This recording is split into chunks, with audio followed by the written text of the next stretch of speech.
என் வாழ்க்கையில் நான் கற்றுக்கொண்ட பாடங்கள்: யாருக்கும் உதவி செய்யாதே, யாரை பற்றியும் பொருட்படுத்தாதே, உன் குடும்பம் உனது பிள்ளைகள் என்று மட்டும் வாழ். என்னைவன் சொல்ல வாரான்னு யோசிக்காதீங்க, என்னடா சுயநலமாக பேசுகிறேன்னு சொல்லி. இன்றைய காலகட்டத்தை பொறுத்த வரைக்கும் நாங்கள் எங்களுடைய வாழ்க்கையில் ஒரு கட்டத்தை அடையணும், ஒரு வெற்றி இலக்கை அடையணும்னு சொன்னால் யாரை பற்றியுமே நாங்கள் பொருட்படுத்தக்கூடாது. அதாவது எங்களுடைய குடும்பம், எங்களுடைய பிள்ளைகள். எங்களுடைய குடும்பங்கள் என்கின்ற போது நாங்கள் பிறந்து வளர்ந்த குடும்பமாக இருக்கலாம், வாழ்கின்ற குடும்பமாக இருக்கலாம். அதாவது அம்மா அப்பா சகோதரம், அதே நேரத்தில் மனைவி பிள்ளைகள் என்ற ரீதியில் வாழ்ந்துட்டு போயிட்டோம்னு சொன்னால் லைஃப்பில் எந்த ஒரு பிரச்சனையும் இருக்காது.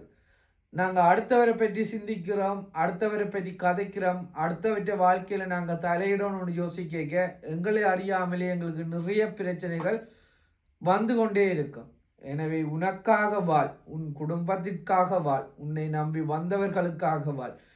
எதை பற்றியும் சிந்திக்காது உனது குடும்பம், உனது வாழ்க்கை என்று வாழ்ந்தால் இந்த வாழ்க்கையில் நீ ஒரு வெற்றி இலக்கை கட்டாயம் அடையலாம். நன்றி.